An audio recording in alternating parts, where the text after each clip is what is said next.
En fait, il faut bien comprendre que le Parti communiste français a eu différents sièges dans son histoire. Des sièges classiques, c'était celui de la SFIO, puisque les socialistes français ont choisi majoritairement de rejoindre l'Internationale communiste en 1920, ce qui singularise le Parti socialiste, Parti communiste par rapport à la plupart des partis socialistes. Et donc on a hérité des locaux du Parti socialiste, qui étaient dans le Marais, rue Sainte-Croix de la Bretonnerie.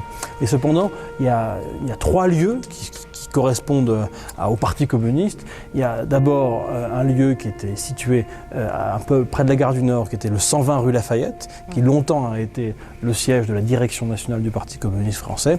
Et donc quand on regarde les grandes photographies au moment du Front populaire, c'est ça qu'on voit, c'est le 120 rue Lafayette. Après la guerre, évidemment, la guerre a été l'occasion aussi de combats dans lesquels les communistes ont été très actifs, notamment à Paris. Et dans ce cadre-là, il y a un certain nombre de bâtiments qui avaient été pris par des organisations de collaboration qui ont été réquisitionnés. Et c'est comme ça que le Parti communiste a eu son siège, un siège important, dans un quartier, presque un quartier d'affaires, maintenant un quartier de banque, qui est en l'occurrence le Carrefour Fataudin, voilà, c'est ça, donc Carrefour Fataudin, le 44, on disait longtemps rue Le Pelletier. Puis on a été longtemps ici. Et puis, malgré tout, c'était relativement petit, parce qu'il faut bien imaginer que le Parti communiste, si on regarde l'évolution dans le temps, c'est un parti relativement important dans les années 20, mais pas tant que ça. Et en fait, il y a 2 moments d'accélération, le Front populaire où ça repart, et surtout la guerre. Le lendemain de la guerre, ça devient un parti très très massif. Mais la guerre froide qui arrive juste après, le fait déjà commencer à reculer. Il faut bien imaginer que là, par exemple, au Conseil d'État, bientôt, là, dans 6 semaines, il va y avoir une grande initiative parce que l'école nationale d'administration, qui forme les hauts fonctionnaires français, qui avait été créée par De Gaulle et par Thorez, donc Thorez, secrétaire général du Parti communiste, un jour, il y a un communiste qui se porte candidat, il est rayé d'office, si vous voulez, parce que communiste.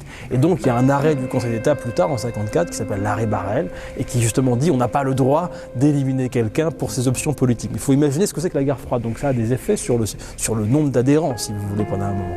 Et puis bon, donc il y a cette dimension-là, et c'est inauguré au début des années 70.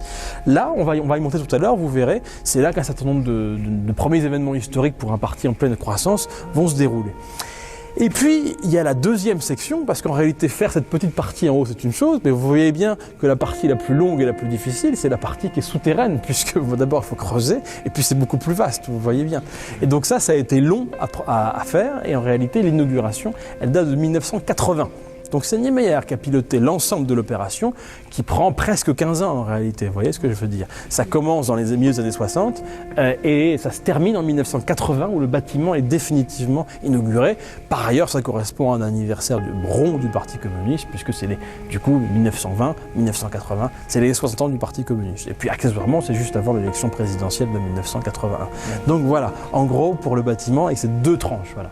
Donc résumé, si vous voulez, de l'histoire du Parti communiste. Ça commence à Tours en 1920.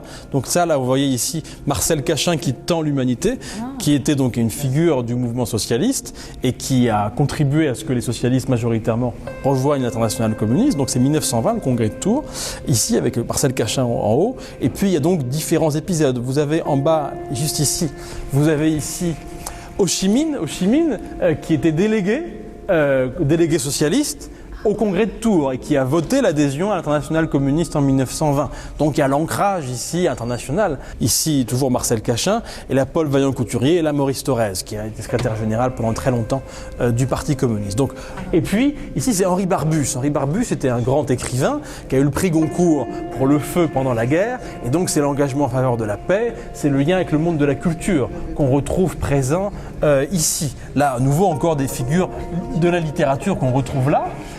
La culture qu'on retrouve toujours avec Marcel Cachin qui fait un peu, vous voyez, fil rouge puisqu'il dirige l'humanité de 1918 à 1958, vous voyez, pendant 40 ans, là on le voit plus vieux, et qui reçoit avec Jacques Duclos l'adhésion de Pablo Picasso au Parti communiste français, avec la figure, d'Aragon, en l'occurrence lors des obsèques faites au massacre de Charonne, qui était une grande manifestation contre la guerre d'Algérie. Ici, les salariés du parti. Pour le parti. Les permanents du parti qui travaillent ici. Oui. 15 Oui, je sais pas, 15-20. James Bond. Oui.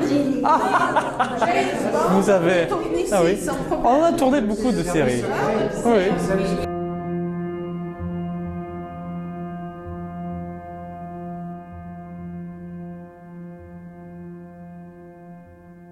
Ont des expressions sur leur nombre d'adhérents.